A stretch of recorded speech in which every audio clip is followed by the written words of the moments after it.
प्यारे विद्यार्थियों, आप सभी को मेरा नमस्कार। मैं डॉक्टर नेमीचंद कुमावत, सहायक आचार्य हिंदी विषय, राजकीय महाविद्यालय की आपकी इस बीए पार्ट थर्ड विषय हिंदी साहित्य के प्रथम प्रश्न पत्र की इस ऑनलाइन कक्षा में मैं आप सभी का हार्दिक अभिनंदन और स्वागत करता हूं। प्यारे विद्यार्थियों, आपके हिंदी साहित्य के प्रथम प्रश्न पत्र और द्वितीय प्रश्न पत्र के पाठ्यक्रम को लेकर के मैंने पिछली ऑनलाइन कक्षाओं में आपके साथ विस्तार से चर्चा की है। आपके 100 अंकों के 2 प्रश्न पत्र होंगे। इन अंक योजना और पाठ्यक्रम पर हम काफ़ी चर्चा कर चुके हैं। अब आपको पाठ्यक्रम याद हो गया होगा। फिर भी एक बार पुनः आज हम प्रथम प्रश्न पत्र में जो एक प्रश्न आपके आता है 12 अंकों का, और वो प्रश्न है आधुनिक हिंदी साहित्य के इतिहास की विविध काव्य धाराओं से संबंधित, कि आधुनिक काव्य धाराओं का प्रवर्तिगत इतिहास और कवियों के संक्षिप्त परिचय से संबंधित एक 12 अंकों का प्रश्न आपके आता है। और प्रश्न अथवा में आता है।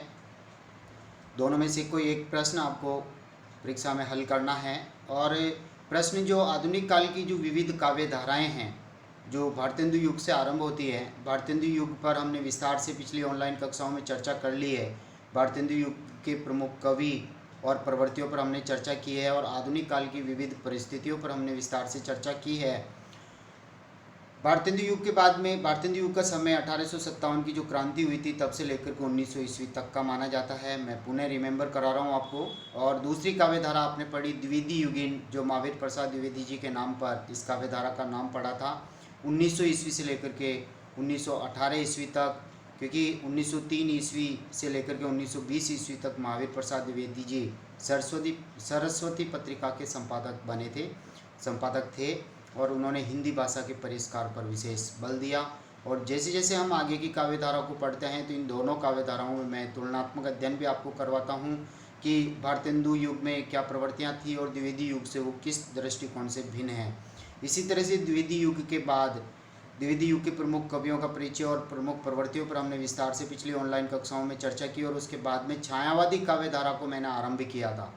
छायावाद का एक परिचय, छायावाद की पृष्ठभूमि, छायावाद की तत्कालीन परिस्थितियाँ, छायावाद का अर्थ, छायावाद की परिभाषा, छायावाद के प्रमुख 4 आधार स्तंभ पंत, प्रसाद, निराला और महादेव वर्मा, और छायावाद की प्रमुख प्रवृत्तियों पर हमने विस्तार से चर्चा की है। विषयगत प्रवृत्तियाँ, विचारगत प्रवृत्तियाँ और कलावादी प्रवृत्तियाँ यानी कला पक्ष से जुड़ी हुई प्रवृत्तियों पर विस्तार से चर्चा की है। लगभग 4 ऑनलाइन कक्षाओं में मैंने छायावाद को पढ़ाया है, और पिछली 2-3 ऑनलाइन कक्षाओं में हमने द्विवेदी युग को पढ़ा, और इसी तरह से 2-3 ऑनलाइन कक्षाओं में हमने भारतेंदु युग को पढ़ा।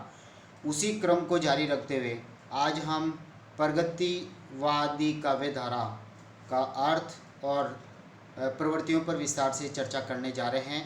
इस प्रगतिवादी काव्य धारा के टॉपिक में आप सभी का पुनः हार्दिक अभिनंदन और स्वागत। और इस से जो जस्ट पहले ऑनलाइन कक्षा हुई थी उसमें मैंने प्रगतिवाद की पृष्ठभूमि, प्रगतिवाद का उद्भव कैसे हुआ, और प्रगतिवाद के प्रमुख कवियों का संक्षिप्त परिचय और उनकी रचनाओं पर विस्तार से चर्चा की है।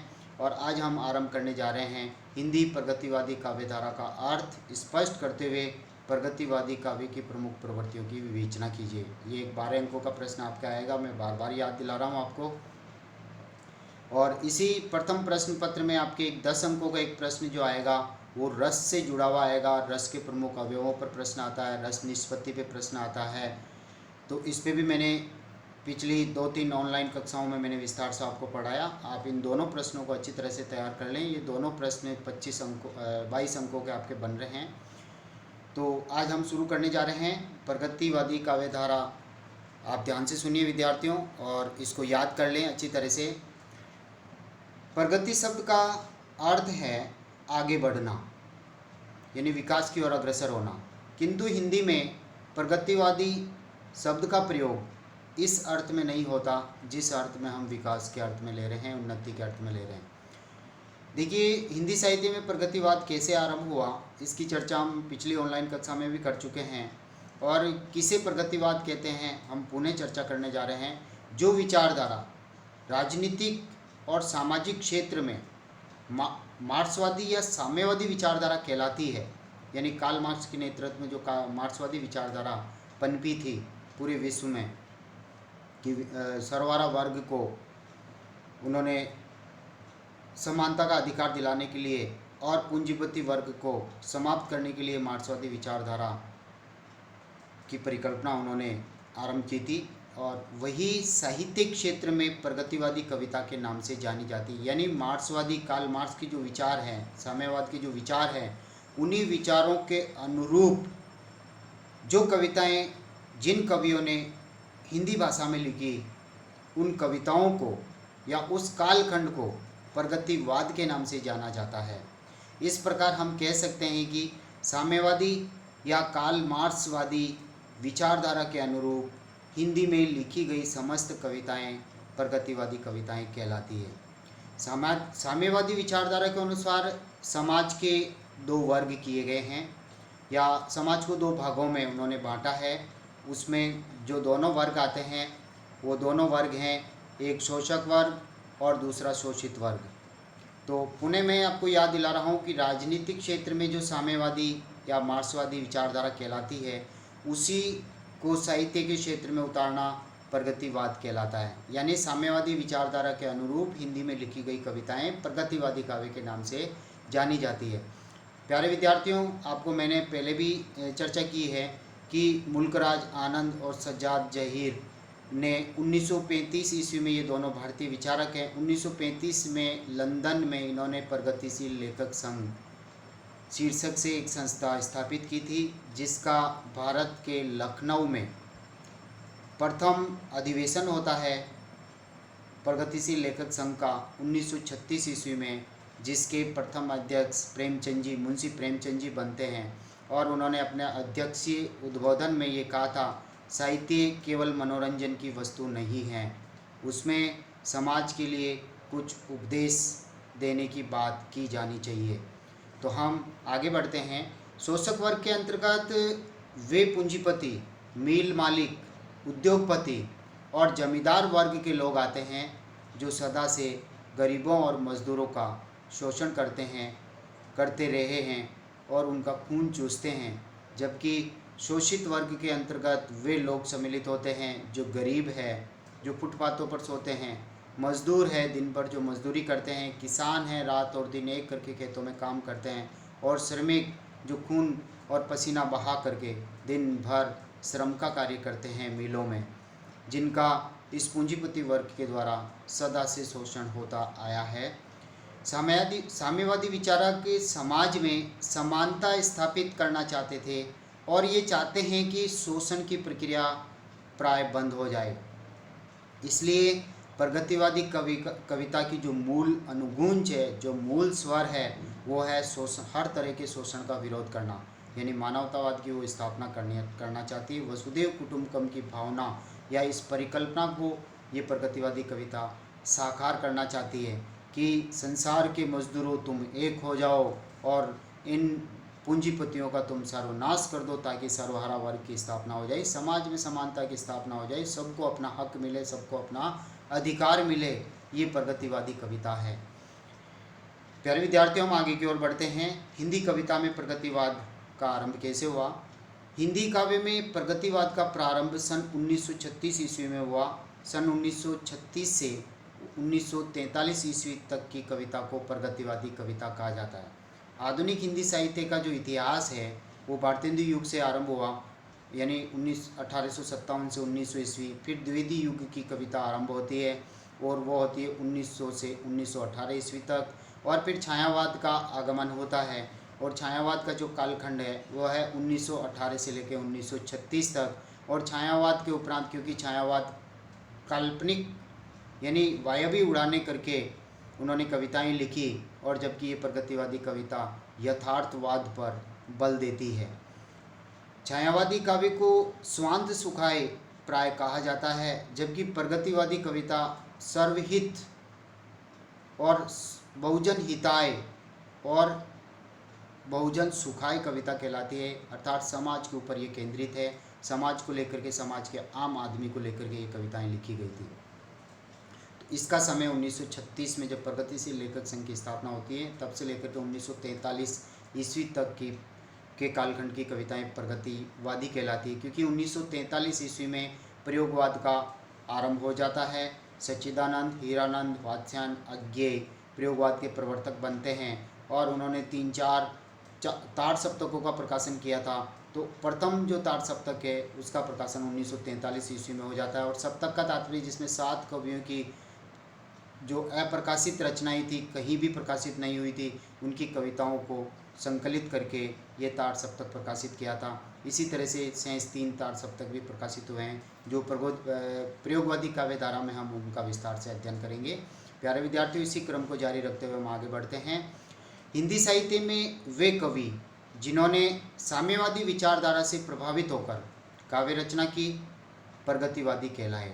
यानी कार्ल मार्क्स की विचारधारा के अनुरूप हिंदी में जिन कवियों ने जो काव्य लिखा, जो कविताएं लिखी, और वो सारी की सारी कविताएं और कवि प्रगतिवाद के अंतर्गत सम्मिलित होते हैं। इनमें प्रमुख हैं, आप प्यारे विद्यार्थियों सभी ध्यान दें, प्रगतिवाद के जो प्रमुख कवि हैं वो है केदारनाथ अग्रवाल, बाबा नागार्जुन यानी मूल नाम वैद्यनाथ मिश्र, और जो एक कवि और आते हैं त्रिलोचन शास्त्री जी। ये तीनों कवि इस प्रगतिवाद के वृहत त्रयी काव्य धारा के कवि कहलाते हैं। यानी केदारनाथ अग्रवाल, नागार्जुन और त्रिलोचन शास्त्री को आलोचकों ने प्रगतिवाद के प्रमुख शीर्षस्थ कवियों में गिना है। और जो शेष कवि जो रहते हैं जैसे रामविलास शर्मा जी, इन्होंने भी सदियों के सोए जाग उठे, रूप तरंग जैसे काव्य लिखे हैं। मैंने पिछली ऑनलाइन कक्षाओं में इनके काव्य पर चर्चा की और आपको ये भी बताया था कि ये प्रगतिवादी कवि के रूप में गिने तो जाते हैं, लेकिन ये प्रगतिवाद के एक आलोचक के रूप में आगे चल कर के बहुत विख्यात हो जाते हैं। और डॉक्टर शिवमंगल सिंह सुमन, ये भी प्रगतिवादी कवि हैं और इनके काव्य संग्रह पर भी मैंने विस्तार से चर्चा की है। हिल्लोल, पहला काव्य संग्रह हिल्लोल, जीवन के गान, प्रलय सर्जन, विश्वास बढ़ता ही गया, विंध्य हिमालय, वाणी की व्यथा, कटे अंगूठों की बंधनवारे जैसे काव्य संग्रह इन्होंने प्रस्तुत किए। और डॉक्टर रांगे राघव, पिघलते पत्थर जैसे इन्होंने काव्य संग्रह प्रस्तुत किए हैं। और त्रिलोचन शास्त्री, धरती मैं तुम्हें सौंपता हूँ जैसे काव्य संग्रह पर हमने विस्तार से पिछली ऑनलाइन कक्षाओं में चर्चा की है और आप इनके काव्य संग्रह वहाँ से याद कर लें। इनके अतिरिक्त यानी ये जो प्रमुख कवि हैं केदारनाथ अग्रवाल, नागार्जुन, रामविलास शर्मा, डॉक्टर शिवमंगल सिंह सुमन, डॉक्टर रांगे राघव, त्रिलोचन शास्त्री जी, ये प्रमुख कवियों के रूप में गिने जाते हैं। हालांकि आगे चल करके जो एक प्रयोगवादी कवि गजानन माधव मुक्तिबोध को भी प्रयोगवाद में सम्मिलित किया जाता है, क्योंकि उन्होंने भी पूंजीपतियों के खिलाफ बहुत कुछ लिखा और मध्यम वर्ग पर लिखा है, जबकि इन कवियों ने आम वर्ग के शोषण यानी मानवतावाद पर इन्होंने बहुत कुछ लिखा। लेकिन जो अन्य जो कवियों में जो सम्मिलित होते हैं उनमें सूर्यकांत त्रिपाठी निराला जी, सुमित्रानंदन पंत, ये दोनों कवि जो है छायावादी कवि हैं। लेकिन छायावाद की जो समय सीमा 1918 से 36 तक है, 1936 के बाद जो काव्य इन्होंने लिखे निराला जी ने, जैसे भिक्षुक कविता लिखी, वह तोड़ती पत्थर कविता इन्होंने लिखी है, बहुत सारी कविताएं इनकी आती, कुकुरमुता। और इसी तरह से पंत जी के 2 काव्य संग्रह युगांत, युगवाणी, ग्राम्या, ये प्रगतिवादी काव्य संग्रह हैं।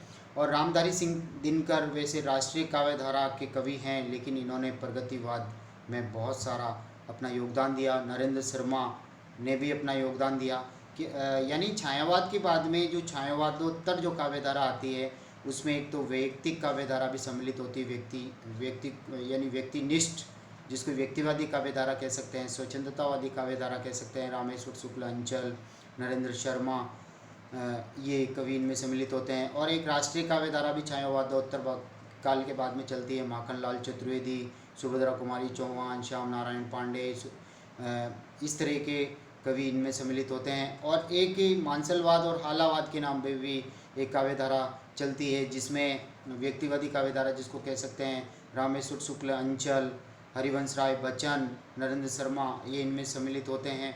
और एक समाजवादी काव्य धारा चलती है जिसे यथार्थवादी या प्रगतिवादी काव्य धारा के नाम से भी जाना जाता है। तो ये विविध छायावादोत्तर 4 विविध प्रकार की काव्य धाराएँ भी हिंदी साहित्य के इतिहास में चली हैं और इस प्रगतिवाद में ये कवि प्रमुख रूप से उभर करके सामने आते हैं।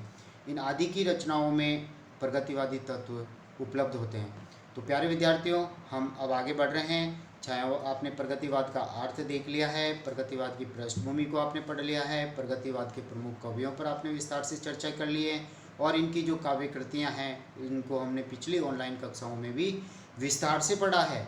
और अब हम आगे बढ़ रहे हैं। आप प्यारे विद्यार्थियों ध्यान से सुने। प्रगतिवादी काव्य की जो प्रमुख प्रवृत्तियाँ हैं, जिन्हें लक्षण कह सकते हैं, जिन्हें इस प्रगतिवाद की विशेषताएं कह सकते हैं, जो कला पक्ष और भाव पक्ष, यानी एक अनुभूति पक्ष और एक अभिव्यक्ति पक्ष, इनमें ये बटी हुई होती है।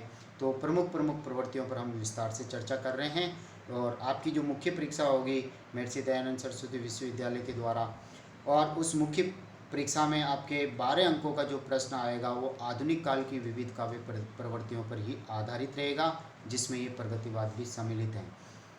प्रगतिवाद की जो पहली विशेषता मुख्य रूप से उभर करके आती है वो शोषितों की दीनता का चित्रण, यानी जो शोषण जिस वर्ग का हो रहा है उसकी दीनहीन स्थिति का, दयनीय स्थिति का मार्मिक चित्रण करते हुए इन कवियों ने समाज के सामने उनका यथार्थ रूप रखा।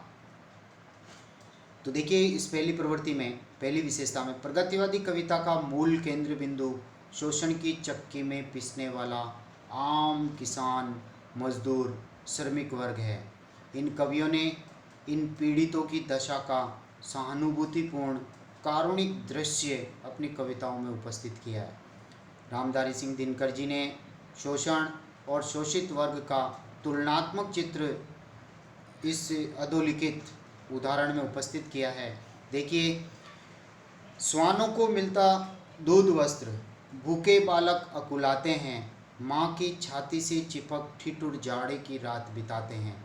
देखिए, यहाँ पर सामाजिक विषमता का चित्रण है। एक तरफ शोषक वर्ग है, एक तरफ शोषित वर्ग है जिसका शोषण हो रहा है। यानी श्वानों को मिलता दूध वस्त्र, इस पूरी पंक्ति में जो भावार्थ है उसको देखिए आप, दो वर्गों का एक साथ चित्रण है। श्वान का मतलब कुत्ते, जो घरों में रईसों के द्वारा, पूंजीपति वर्ग, मिल मालिकों के द्वारा जो घरों में पाले जाते हैं। देखिए, श्वानों को मिलता दूध वस्त्र, यानी अच्छी किस्म का दूध उन कुत्तों को पिलाया जाता है जिन कुत्तों को घरों में पालतू बना करके रखा जाता है, और सर्दी के दिनों में उनके ऊपर अच्छे अच्छे वस्त्र डाले जाते हैं, यानी वस्त्र उनको पहनाए जाते हैं।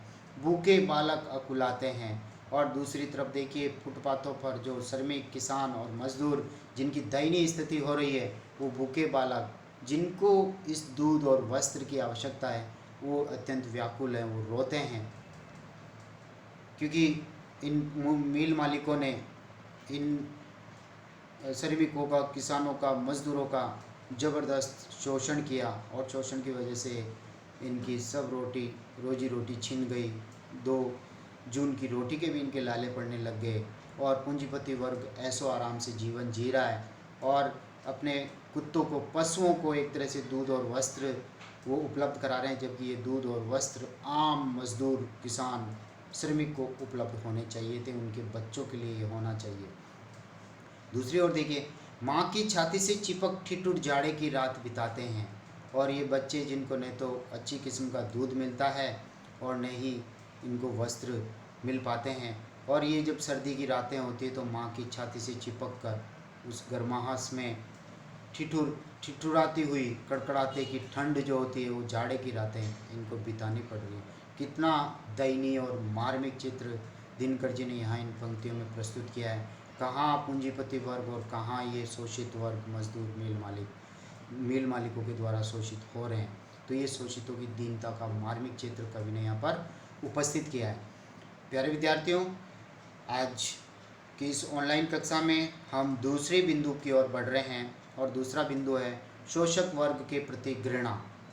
प्रगतिवादी काव्य में शोषक वर्ग स्वार्थी, अन्यायी, हर तरह का अन्याय वो करता है, दोषी है एवं छल कपट करने में माहिर है, तो उसे कपटी कहा गया है, स्वार्थी कहा गया है, उसे शोषित कहा गया है। इस वर्ग के अंतर्गत व्यापारियों, जमींदारों, उद्योगपतियों को लिया गया है। ये लोग अपने स्वार्थ को पूर्ण करने के लिए, स्वार्थ की सिद्धि के लिए पूंजीपति व्यवस्था को बनाए रखना चाहते हैं, यानी मजदूरों को, किसानों को, मिल मालिकों में काम करने वाले श्रमिकों को ये अपने अधीन रख करके उनका शोषण करना चाहते हैं, और स्वयं ऐशो आराम की ज़िंदगी जीना चाहते हैं। जब तक पूंजीवादी व्यवस्था बनी रहेगी तब तक इस शोषण का कभी अंत नहीं हो सकता। अतः प्रगतिवादी कवि ये चाहते हैं कि इस शोषक वर्ग को धराशायी कर दिया जाए, धरती पे गिरा दिया जाए। इनके जो सोने के बने हुए जो महल और अट्टालिकाएँ हैं उनको धराशायी कर दिया जाए, ढहा दिया जाए, और उनके मिलों में जो पूंजी हैं, जो संपत्ति हैं, वो इन गरीबों में, मजदूरों में बांट दी जाए, ताकि ऊंच नीच की भावना और ये विषमता की भावना समाप्त हो जाए और समाज एक हो जाए, अमीर गरीब की ये खाई मिट जाए। प्रगतिवादी कवि अब इस व्यवस्था को समाप्त कर देना चाहता है और कह उठता है, देखिए प्रगतिवादी कवि की पीड़ाएं, हो ये समाज चितड़े चितड़े, अर्थात ये जो विषम समाज है चितड़े चितड़े हो जाए, बिखर जाए, शोषण पर जिसकी नींव पड़ी, अर्थात ये पूंजीपति समाज आज चितड़े चितड़े होकर के बिखर जाना चाहिए, क्योंकि इन्होंने आम लोगों का शोषण कर करके अपने इन कंगूरों की नींवें खड़ी की है, जिनके ऊपर विशाल भवन बनाया है। और डॉक्टर शिव मंगल सिंह सुमन जी तो यहाँ तक उतर आए हैं, चाहता हूँ ध्वंस कर देना, यानी ध्वंस या नष्ट कर देना, समाप्त कर देना विषमता की ये कहानी, यानी सामाजिक विषमता इन प्रगतिवादी कवियों के द्वारा देखी नहीं जाती है। कवि जिस पृष्ठभूमि, जिस परिवेश में पलता है, बढ़ता है, उसका प्रभाव उसके ऊपर पड़ता है। इसीलिए ही साहित्य को समाज का दर्पण कहा गया है। हो सुलभ जगत में सबको वस्त्र भोजन अन्न पानी। देखिए ये मानवतावादी भावना, अर्थात भोजन, वस्त्र, अन्न और पानी जितना पूंजीपति वर्ग को मिल रहा है उतना ही हक इन गरीबों का भी है।